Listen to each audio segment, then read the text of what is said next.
pessoas se vestem de maneira diferente de nós, falam de maneira diferente de nós, mas um ponto em comum temos: nós temos a palavra de Deus, não é verdade? É verdade. E não é porque vestimos roupas diferentes, falamos de maneira diferente, temos placas coloridas nas nossas portas de maneiras diferentes, que nós não somos um. Nós somos um.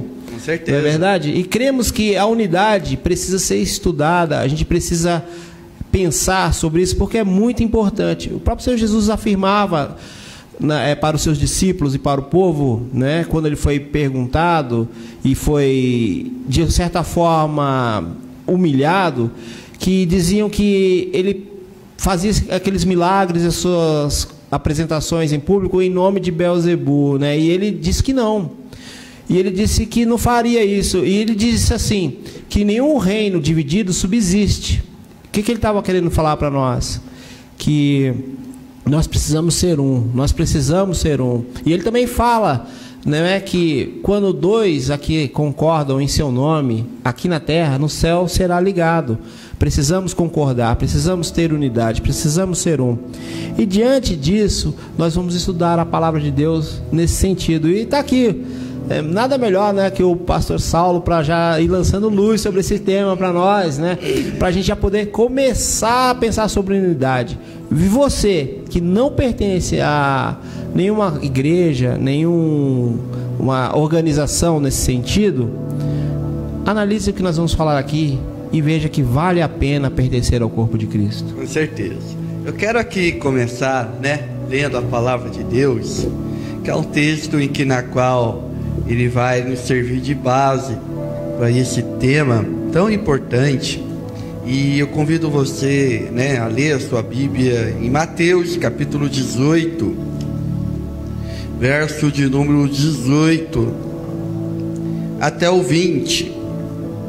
Mateus capítulo 18, verso de número 18 até o 20. Esse texto, né, eu estou lendo aqui na NVI, né, que é a nova versão internacional, e é o que diz, a minha versão diz assim, Mateus capítulo 18, verso 18. Jesus dizendo: digo-lhes a verdade, tudo que vocês ligarem na terra será ligado no céu, e tudo que vocês desligarem na terra terá sido desligado no céu. Também digo que se dois de vocês concordarem na terra em qualquer assunto sobre o qual pedirem, isso será feito por meu Pai que está no céu. Pois onde se reúnem 2 ou 3 em meu nome, ali eu estou no meio deles. Amém. Amém? Amém. Amém. Esse é o texto, irmão Alexandre, meu amigo, minha amiga, meu irmão, minha irmã, que eu creio que é a primeira vez que Jesus ele vai falar da unidade, né? Se você for analisar o contexto aqui, Jesus ele está falando sobre a questão do irmão, né? Como tratar a ofensa de um irmão, né? E Jesus então ele ensina um procedimento. E depois que ele ensina esse procedimento de como tratar as nossas diferenças, ele diz: olha, vocês estão unidos com os céus.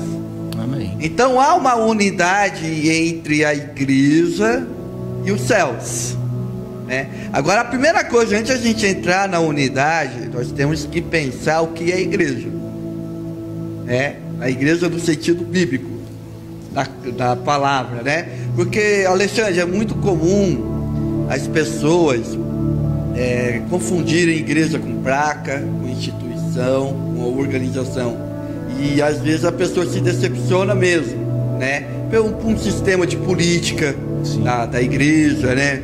E só que as pessoas têm essa visão equivocada, porque a igreja, na verdade, a igreja é o corpo de Cristo aqui na terra, né? A igreja é cada um de nós. Independente de placa, independente de ministério, independente de crença cristã, vamos dizer assim, no meio cristão, a igreja, ela está representada em cada um de nós. Então eu e você hoje, nós estamos formando uma igreja aqui, né? Porque no verso de número 20, Jesus vai dizer: porque onde reunirem 2 ou 3 em meu nome eu estarei convosco. Aqui tem 2. Amém. Então a igreja, aqui já está constituída uma igreja. É isso, né? é isso. Então a unidade bíblica, a unidade que Jesus fala é essa. Quando você se reúne, né, com seu irmão e começa a falar. Eu não sei se já aconteceu isso com vocês. Presta atenção. Já aconteceu isso com vocês, de vocês encontrar um amigo na rua ou em casa, aí papo vem, papo vai, de repente você começa a falar de Cristo. Você não sente aquela presença gostosa?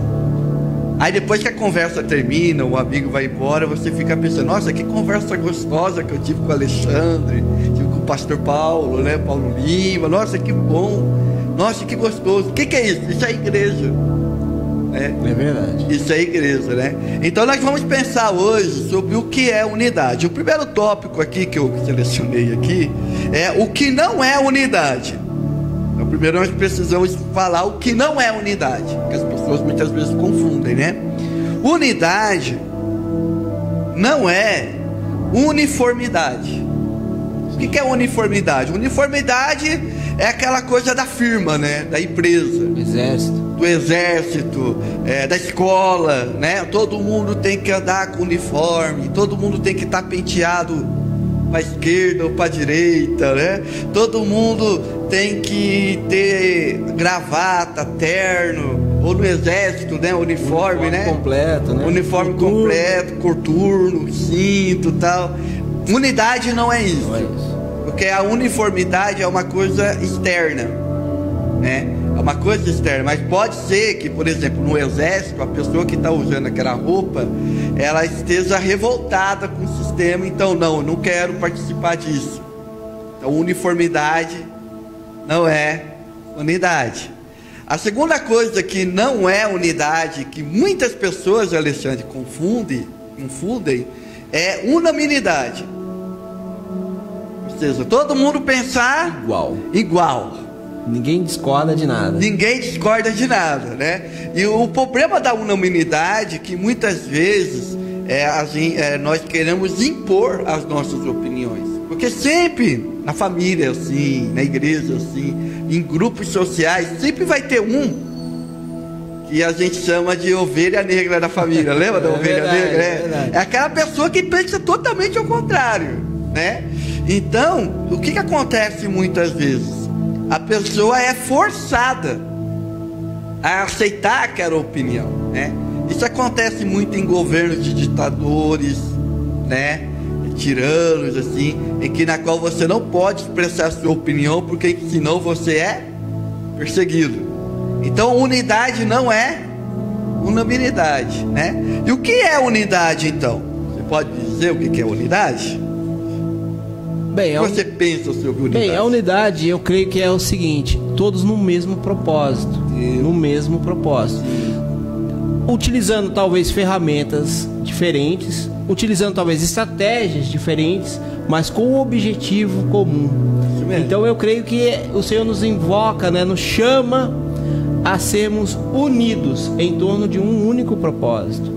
A estratégia que o pastor usa, a estratégia que a nossa igreja usa, a estratégia que outros irmãos usam, pode ser diferente, mas o objetivo final é a conquista de pessoas para o reino dos céus. Eu defini aqui, ó.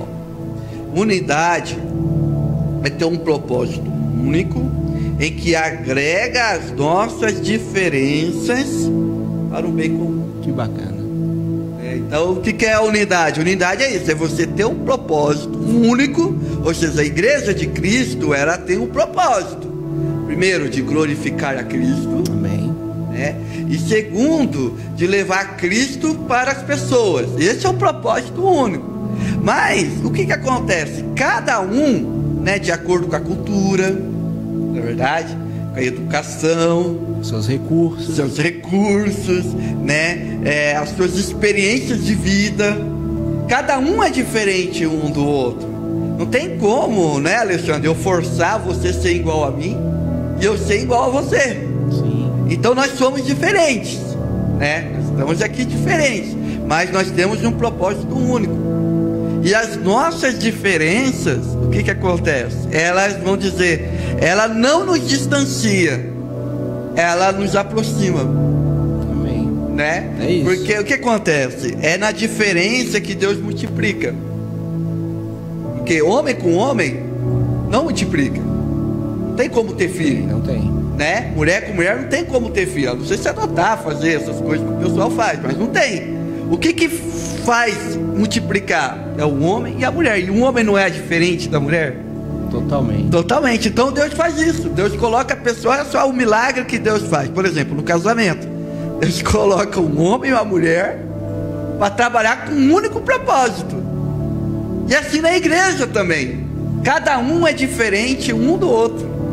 Né? E Paulo, que você está lendo o texto aí, 1 Coríntios 12, né? Que eu acho que você vai ler esse texto. Sim. Paulo, ele compara essa unidade da igreja. Ele faz vamos dizer assim, uma referência muito rica.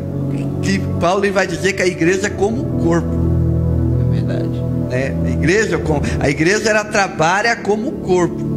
E se nós formos estudar o corpo, vamos pensar um pouco. Você quer ler 1 Coríntios 12? Que você... Sim, vou ler. Dá uma lida para os irmãos. E antes de ler o texto, eu só queria, aproveitando aqui Sim. a ideia que o pastor já lançou, né, inspirada no Senhor Deus, é o seguinte: a igreja humana, a gente não pode tratar como uma organização. E aí, para entrar no texto, o Senhor já nos alerta que nós devemos tratar a igreja como um organismo vivo, e não uma organização. Isso mesmo. Porque a organização humana, ela é falha, ela tem um princípio e meio, mas depende da empatia, da vontade. Sim, né? sim. E o corpo, o organismo vivo, a igreja viva do Senhor, ela tem diferenças, mas essas diferenças são tratadas como membros do corpo com princípios e ações diferentes. Isso mesmo. Né? Vamos ler o texto? Está lá em 1 Coríntios 12, e eu gostaria de ler a partir do versículo 12. E diz assim: porque assim como o corpo é um e tem muitos membros, e todos os membros, sendo muitos, constituem um só corpo, assim também com respeito a Cristo. Pois em um só Espírito todos nós fomos batizados, em um só corpo, quer judeus, quer gregos, quer escravos, quer livres, e a todos nós foi dado beber um só Espírito, porque também o corpo não é um só membro, mas muitos. Se disser o pé, porque não sou mão, não sou do corpo, nem por isso deixa de ser corpo. Se o ouvido disser, porque não sou olho, não sou do corpo, nem por isso deixa de o ser. Se todo o corpo fosse olho, onde estaria o ouvido? Se todo o ouvido fosse o olfato, mas Deus dispôs os membros, colocando cada um deles no corpo como lhe aprouve. Se todos, porém, fossem um só membro, onde estaria o corpo? O certo é que há muitos membros, mas um só corpo. Não podem os olhos dizer à mão, não precisamos de ti, nem ainda a cabeça aos pés, não precisamos de vós. Pelo contrário, os membros do corpo que parecem ser mais fracos são necessários, e os que parecem menos dignos no corpo, a estes damos muito maior honra. Também os que em nós não são decorosos revestimos de especial honra. Mas os nossos membros nobres não têm necessidade disso. Contudo, Deus coordenou o corpo, concedendo muito mais honra àquilo que menos tinha. E por aí vai, meus irmãos, né? Para não alongar na leitura. Muito, né? E é interessante, o que nós aprendemos com esse texto aí, meus irmãos? Nós aprendemos o seguinte: que cada um tem a sua parte do corpo.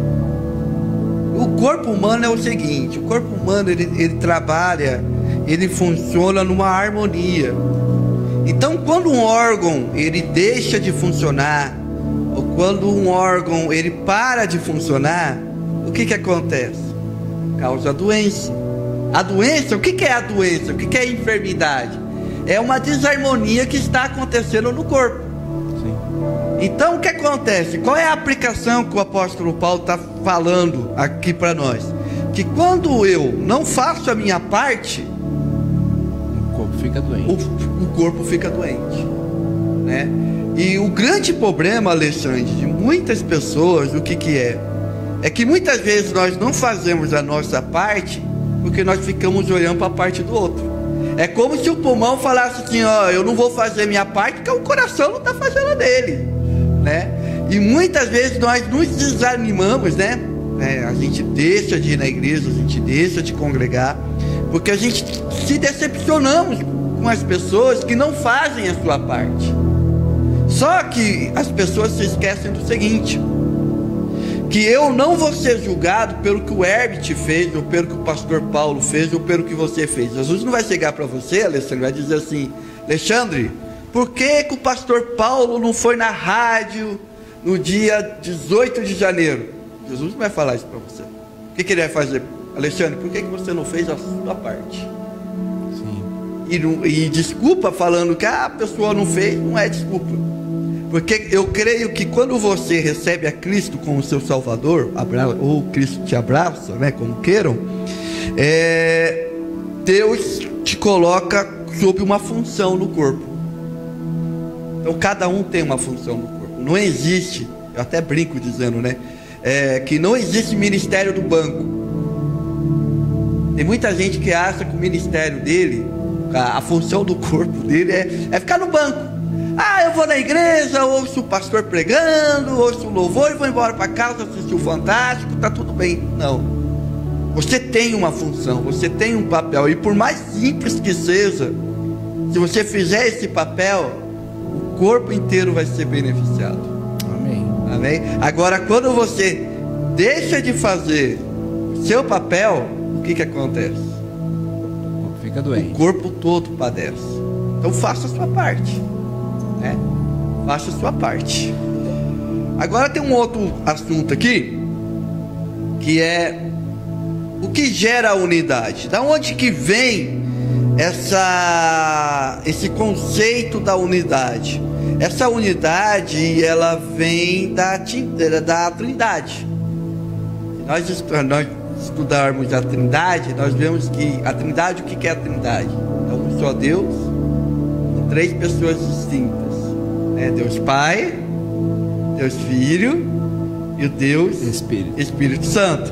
E é interessante que a Trindade é uma doutrina na qual ela foge muito da nossa concepção. O pessoal fala: a Trindade é que nem um ovo, a Trindade é que nem a luz. Mas todas essas comparações são comparações limitadas, porque se nós pensarmos nisso, nós não conseguimos absorver completamente essa ideia da Trindade, né?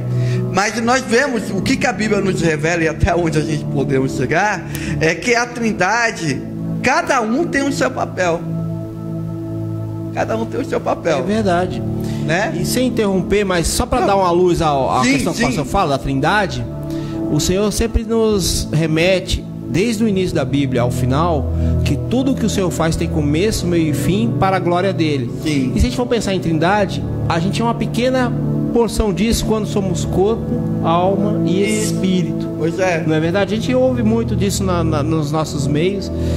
E também, né, o senhor está falando da Trindade, como a Trindade é importante, a gente não tem essa concepção, mas o Senhor Jesus, na sua oração sacerdotal, sim, João capítulo 17, ele fala para que sejamos um como ele é um com o Pai, já lançando uma luz assim de uma forma especial e espiritual, sim, sobre a necessidade da unidade da unidade. O que Jesus faz? Ele estende essa unidade que existe lá no céu da Trindade, ele estende para a igreja, para os discípulos que virou a igreja, né? Então a igreja, se ela não estiver unida em Cristo, ela sofre muito. E é o que nós estamos vendo, muitas pessoas que não estão sendo unidas a Cristo, né? Tem muitas pessoas que estão sendo unidas à organização, à instituição, ao ministério, mas o segredo da unidade não é você estar sendo unida a essa, não é ter carteirinha de membro. Carteirinha de membro faz parte, bom ter, a gente ter uma identificação, identificado, né? Isso de acordo com as nossas leis civis. Sim, não é verdade? Muito importante. A Constituição Federal, tal. Só que o mais importante de tudo isso é você estar unido a Cristo. Em Cristo, a Cristo, né? Então esse texto que o irmão falou é um texto muito bonito, que Jesus, o que ele faz? Ele estende, né? Ele estende essa unidade a nós. Amém. Há uma promessa na palavra de Deus que o Espírito Santo colocou no meu coração. Alexandre, eu acho que é uma das promessas mais lindas e que as pessoas não param para pensar. No Apocalipse está escrito que lá no céu Jesus irá dizer ao Pai, confessar ao Pai o nosso nome. Você já parou para pensar o que é isso? Jesus chegar diante de Deus e falar assim: aqui está o Alexandre, servo fiel, verdadeiro, cumpriu minha palavra. Imagina Jesus falando o teu nome diante de Deus e diante dos anjos. Então você vê que essa unidade é algo maravilhoso, que as pessoas nunca param para pensar sobre isso, né? Então a unidade, aonde que vem essa unidade? Vem da Trindade, né? Agora vamos para o lado prático das coisas. Sim. Né? Agora vamos para a prática. Agora, vamos fazer funcionar. Vamos fazer funcionar. Como alcançar a unidade? Tem ideia de como alcançar a unidade? Pastor. Agora pega, né? Porque a gente entende que teoricamente, né, de forma prática, nós somos ensinados a obedecer sem critério. Sem critério. Obedece sem critério. É a famosa frase, né? Isso. Manda quem pode e obedece quem tem juízo. Não é verdade? Uhum. Isso eu falou em unanimidade. E tem um escritor, né, brasileiro, Stanislau Ponte Preta, que ele afirmava que toda unanimidade é burra. Uhum. Né? Ele falava dessa forma. E a gente está fazendo esse paralelo aqui para dizer o seguinte: o Senhor Deus, ele já não faz isso conosco. Ele já quer que nós entendamos e por opção, por nossa própria opção, sejamos fiéis e sejamos pessoas que obedecem por amor. Não porque somos obrigados, não porque precisamos fazer de uma maneira descontrolada. Em primeiro lugar, o Senhor se revela a nós. Ele diz quem Ele é, o que Ele quer e o que Ele fará por nós. Depois, Ele quer que nós sejamos pessoas que por amor obedeçam a Ele, para que funcione. Sim. E aí tem toda a parte prática.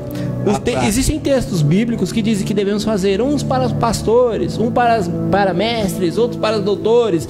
E é maravilhoso isso. Mas o que eu sou nessa parte? Eu sou o mestre? Eu sou o doutor? Eu sou evangelista? O que eu sou?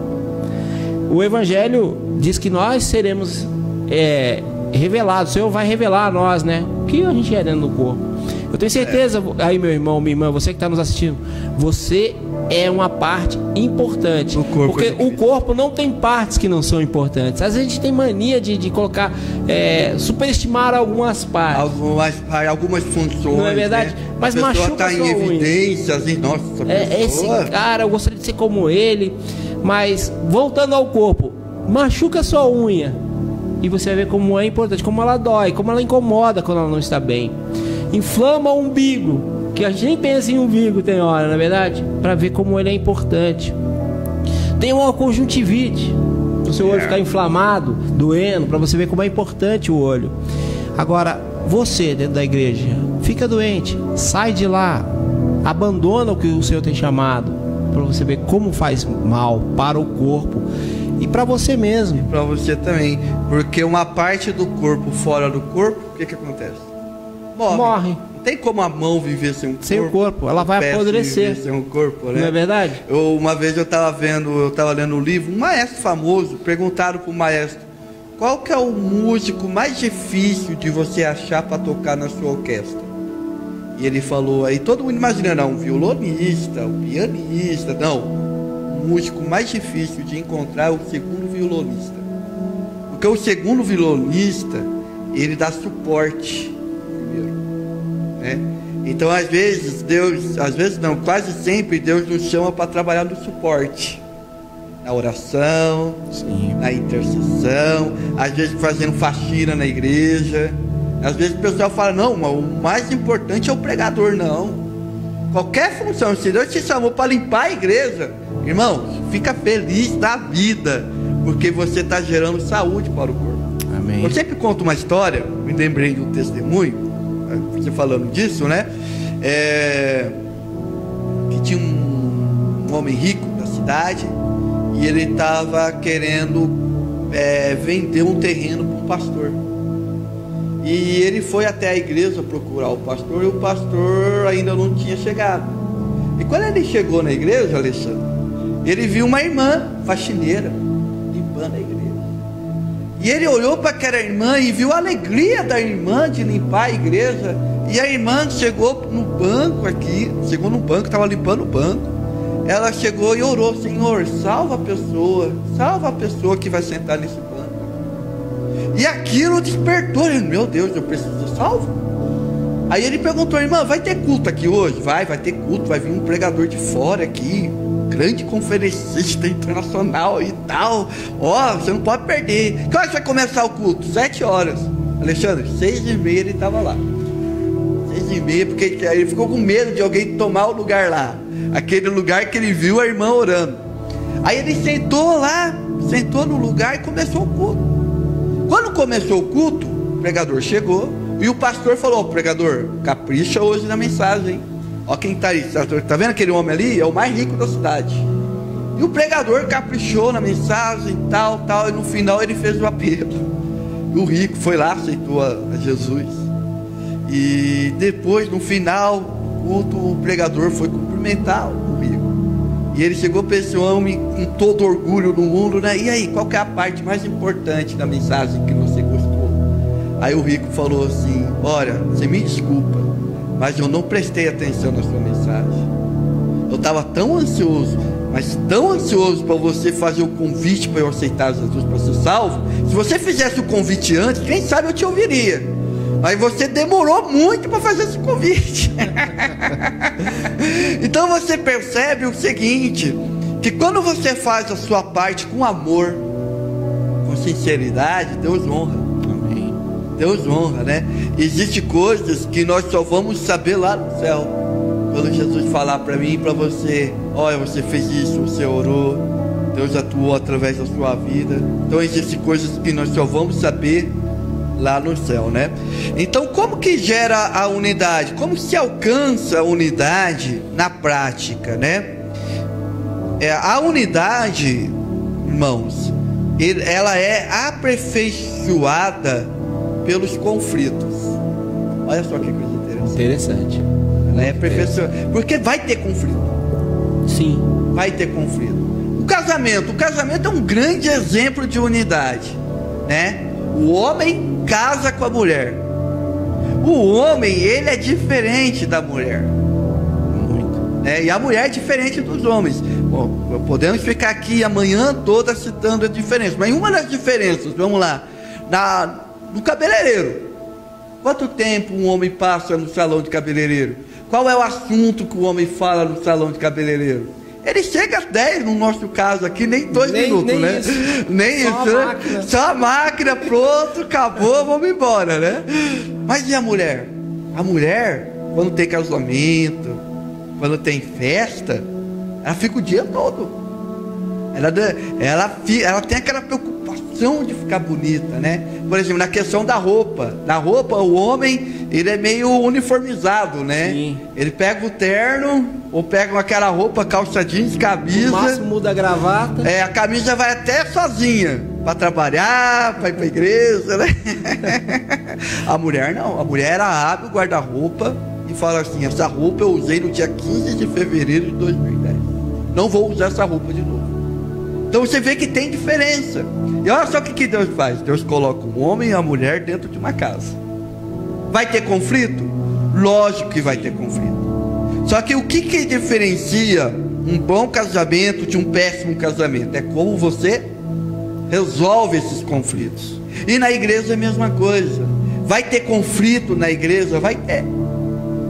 Sim. E é necessário que tenha mesmo. Precisa. É necessário que as diferenças sejam, vamos dizer assim, destacadas.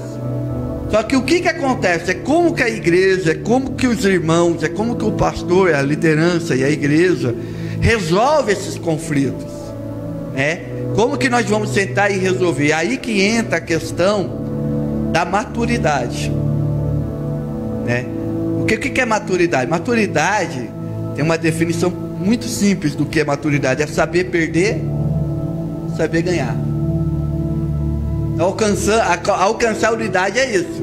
É você saber perder e saber ganhar. Saber ganhar, não ficar comemorando. Eu sou bom, não, ganhei, pronto, vamos para a próxima. Na humildade.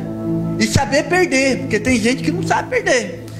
Isso né? que você está falando é importante, porque a gente também, quando ganha, a gente tem que pensar o seguinte: se podemos usar essa palavra ganho, né, pastor? Isso. Se podemos usar, a gente tem que pensar o seguinte: aquele que perdeu, ele não tem que se tornar um antagonista a nós. Nós temos que fazer com que ele se aproxime a nós. Sim. Porque ele vai ter também outras ideias que serão muito preciosas, não é verdade? Mesmo. Serão muito preciosas. A gente vê assim, por exemplo, aquela ilustração, né, que existe, né, do pedreiro lá. Ele não usa o tijolo novinho. O tijolo, ele vem no caminhão lá e ele vem se esfregando um no outro. Sim. Ali naquele momento de atrito, ele fica ideal para ser usado. Se a gente pegar um tijolo exatamente na hora que ele é feito e for usado numa obra, ele vai nos cortar, ele vai ter canto vivo, coisa que vai machucar. Agora, quando a gente põe ele junto com o outro e ele vai ali se atritando um com o outro, quando a gente vai usar esse tijolo, ele está pronto para o uso, para a construção. E eu creio que é isso que o pastor está afirmando aqui. Isso. A gente precisa ter atrito. Não estou dizendo assim, um atrito de uma forma desrespeitosa, um atrito como o mundo prega. Porque a forma desrespeitosa já é falta de maturidade. E também não é atrito, né? Passa a ser demonstração de guerra, de força e conflito, né? Então, não é isso. Deus não nos chama a ser conflituosos. Deus nos chama para a paz. Pessoas de paz. Mas paz. O próprio Senhor Jesus, quantos conflitos ele teve? Atritos. Não é verdade? Até entre os próprios discípulos, né? Porque os discípulos ficaram até no jardim do Getsemane, brigando um com o outro, para querendo saber quem que seria o maior do reino do céu. Exato, né? E teve essa passagem assim que diz que a mãe de dois deles falou assim: qual deles sentará à sua direita e à sua esquerda? E gerou um desconforto no meio dos irmãos. E eles falaram: poxa, por que é eles que têm que sentar? E o Senhor Jesus falou assim: não há isso lá no nosso reino. Todos somos iguais, né? Isso. E eu acho muito lindo quando ele fala que somos iguais, quando ele também fala da videira. Nós estamos enxertados na videira, unidade. Sem estarmos enxertados na videira, seremos o quê? Peças ou partes mortas de uma árvore que não vai gerar fruto, que não vai se multiplicar, não vai crescer e não vai continuar a vida. Viva, não é verdade, pastor? Isso mesmo. Então eu vejo que o pastor estava trazendo essa questão da unidade, do atrito, do conflito. É muito importante para o nosso crescimento. Importante não ter o conflito, mas é muito importante resolver o conflito. Né? Não deixar, porque acontece isso muito em família, em igreja, em empresa. Às vezes acontece um conflito e a gente não resolve o conflito. Deixa mal resolvido, não termina. É o famoso pegar a sujeira e varrer debaixo do tapete, né? Só que o que acontece? O conflito é como se ele fosse um espinho que você pisou. Se você não tirar o espinho, o que vai acontecer? Daqui a pouco, seu pé vai ficar infeccionado. Daqui a pouco você corre até o risco de pegar uma infecção generalizada. Tudo isso por quê? Porque você não tirou aquele espinho. É a mesma coisa do conflito. Se tem um conflito, é importante. O texto de Mateus capítulo 18 nos ensina a resolver, né, o conflito, né? Essa questão de estar ligado no céu e da terra. O que Jesus estava dizendo? Se tem um irmão que se recusa a se arrepender dos seus pecados, chame 3 testemunhas e confronta ele. É o que Jesus estava ensinando antes de falar esse texto, né? Então, esses versículos que eu li. Então, o que nós aprendemos aqui? Nós aprendemos o seguinte, irmão: o conflito ele vai acontecer. Sim. Ele é inevitável. Não estamos falando que você tem que entrar em conflito. Nós estamos falando que o conflito ele vai acontecer. Só que aí, o que nós devemos ter? Maturidade.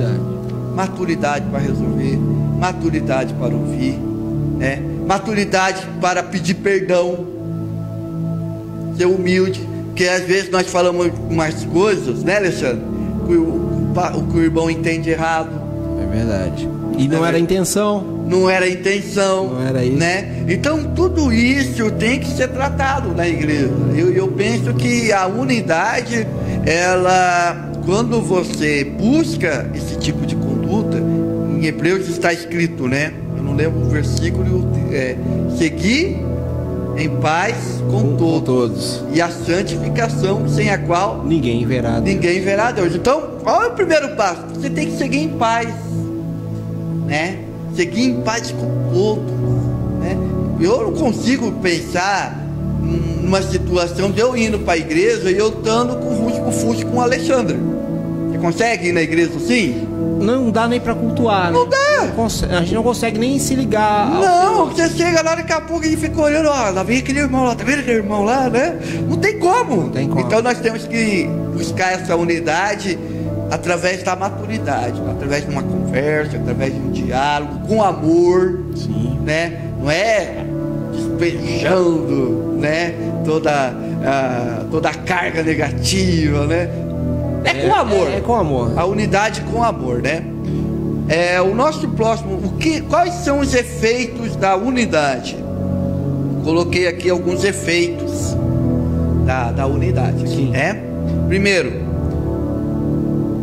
se nós ficarmos unidos, nós alcançaremos todos os nossos objetivos, né? Então, quando eu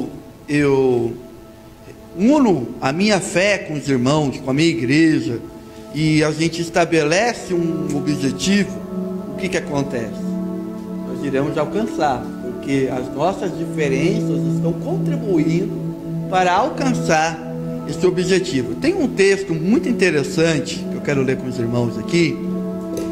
Todo mundo conhece essa história, né? Gênesis capítulo 11. Olha só, que até Deus sabe o valor da unidade, né? Olha só o que aconteceu aqui. Gênesis capítulo 11 diz assim, vou ler alguns versículos aqui, a partir do versículo 1. No mundo todo havia apenas uma língua, um só modo de falar. E saindo homens do Oriente, encontraram-se numa planície em Sineá, e ali se fixaram.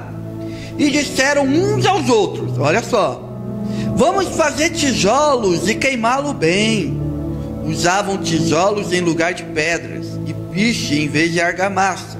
E depois disseram, vamos construir uma cidade, com uma torre que alcance os céus. E assim o nosso nome será famoso, e não seremos espalhados pela face da terra. O Senhor desceu para ver a cidade e a torre que os homens estavam construindo. E disse o Senhor, eles são um só povo e falam uma só língua. E começaram a construir isso.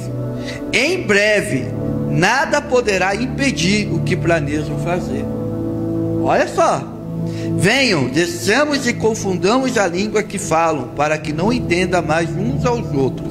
E assim o Senhor dispersou dali para toda a terra, e pararam de construir a cidade. Por isso foi chamada Babel, porque ali o Senhor confundiu a língua de todo o mundo. Dali o Senhor espalhou por toda a terra. Então olha só, os homens se uniram para se rebelar contra uma ordem do Senhor. O Senhor, depois do dilúvio, ele deu uma ordem. Qual que é a ordem? Se espalhem pela terra. O que os homens queriam?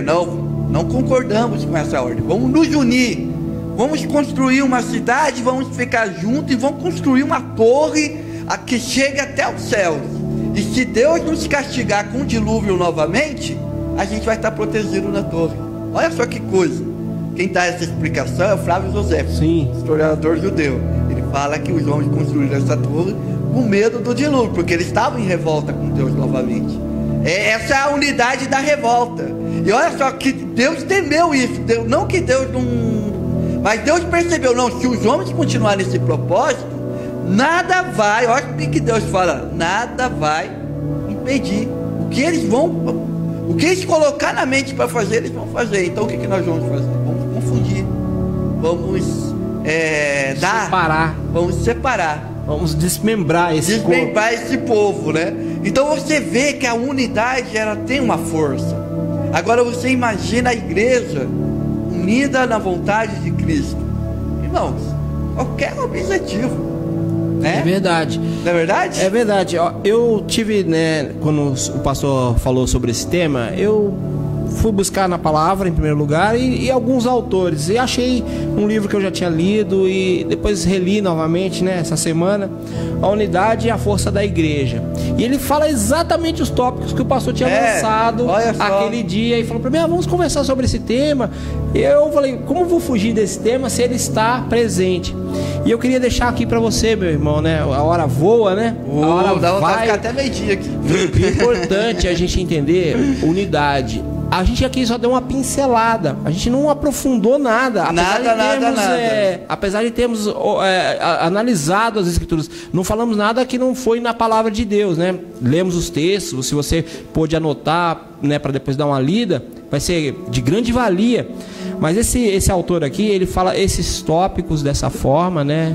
Eu não estou vendendo o livro, mas é que é bom a gente dar uma dica boa, né? É um alicerce, né? É mais uma ferramenta para a gente entender. Pra gente entender. Questões, né? E é o seguinte, olha, quando nós estamos unidos, não homens com homens, não organizações humanas, mas quando nós estamos unidos ao Senhor.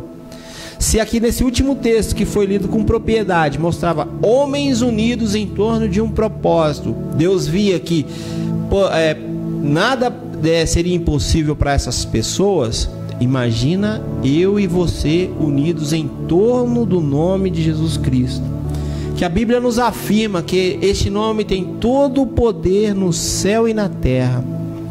Imagina o que podemos fazer. Não é, pastor? A gente ali, nos nossos domingos, né, as pregações que nos são dadas através da sua vida, do pastor Paulo, de outros irmãos, né, que nos abençoam, como nós temos visto e podido sentir o poder de Deus quando estamos unidos a Ele. Quantas pessoas nós vimos curadas com doenças que eram pelo homem ditas não tem solução. Quantas pessoas destruídas, vidas destruídas, entregues a drogas, a bebidas, a casamentos arruinados, nós vimos se tornarem homens perfeitos, exemplos de pessoas. Quantos assassinos, mentirosos, enganadores, hoje nós vemos aí serem pessoas abençoadas, transformadas pelo poder de Cristo, Cristo, e através da unidade. Através da unidade. Transformação, né? É um dos efeitos. Não é isso, pastor? Então eu gostaria de deixar assim a palavra final com o pastor, para ele dizer para você, meu irmão, minha irmã, que você precisa se unir a Cristo. E tem portas de igrejas abertas para isso. Temos a nossa, né? Comunidade Cristã Primeiro Amor. Tem a do pastor Saulo. Isso. Não é? Nós estamos lá na Rua Óbidos, número 110. Vai ser um prazer ter você lá. Temos a do pastor Saulo. Amém. Temos outros irmãos. E eu gostaria que ele dissesse essa importância para você, para que a gente possa encerrar esse programa, não é? E que você possa meditar sobre tudo o que foi dito aqui. E te esperamos no próximo. Amém. É isso aí, meu irmão. Eu espero que você entenda tudo isso que nós estamos falando aqui. Essa é uma mensagem na qual nós precisamos resgatar a unidade do corpo de Cristo. Nós estamos vivendo dias muito difíceis, dias trabalhosos, e se nós não estivermos unidos para enfrentar esses dias, para enfrentar essas dificuldades, nós iremos passar muitas dificuldades. Nós iremos ficar assim nós vamos sofrer mais. É muito mais fácil você andar junto com uma pessoa tendo um propósito do que você andar sozinho. O pessoal fala assim, né? Antes só do que mal acompanhado. É, né? Um erro, né? É um erro. Na verdade, o que você tem que fazer é pedir a Deus para que Ele coloque na sua vida pessoas boas, pessoas que abençoam a tua vida, né? Então é muito importante você estar na igreja, é muito importante você buscar em Deus. Se você está sem congregar faz algum tempo, busque a Deus, visite as igrejas, e eu tenho certeza que Deus vai colocar no seu caminho pessoas boas que vão te abençoar, que vão te ajudar na sua vida. Deus vai colocar mentores, vai colocar professores, vai colocar verdadeiros pais e mães da fé para te ajudar. Amém? Então é esse o grande propósito desse estudo, de mostrar para você que a unidade de Cristo é algo que a igreja, eu e você, não é a organização, não é o organismo, eu e você, nós temos que buscar. Amém? Amém. Pode fazer uma oração? Com certeza. Vamos pastor. fazer uma oração. Quero orar pela sua vida e que nós possamos alcançar essa unidade. Amém? Pai, muito obrigado, Senhor, por esse programa maravilhoso. Obrigado por essa oportunidade de nós estarmos aqui nesse sábado de manhã, falando sobre esse tema tão gostoso. Dá vontade, Senhor, de ficar horas e horas falando, porque falar da Tua palavra é uma das coisas mais maravilhosas que existe. Como é bom falar da Tua palavra, como é bom meditar junto com meu irmão Alexandre aqui, junto com meus amigos e minhas amigas, sobre essa palavra tão importante. Ajuda-nos, Senhor, a praticar a unidade. Ajuda-nos, Senhor, a andar unidos com o nosso irmão. Eu quero orar por essa pessoa, Pai, que está desigreja, que não se decepcionou com a igreja, que não quer mais ir na igreja porque se decepcionou com o homem, se decepcionou com a política, se decepcionou com o sistema.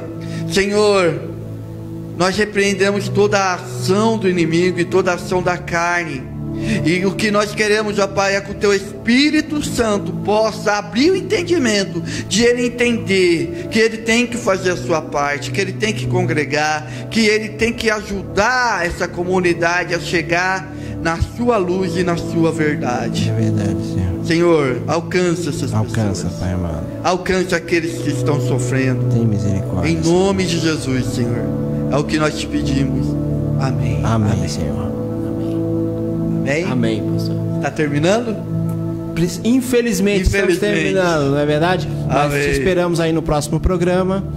Com certeza, um tema que vai trazer uma bênção para mim e para a sua vida. Te aguardamos, né, meu irmão? E domingo estaremos aí de braços abertos te esperando. E o Senhor de braços mais abertos ainda te esperando. Amém. Não perca agora, depois desse programa, o nosso programa Aos Pés da Cruz. Fica com o pastor Saulo. Amém? Amém? Deus abençoe você em nome de Jesus.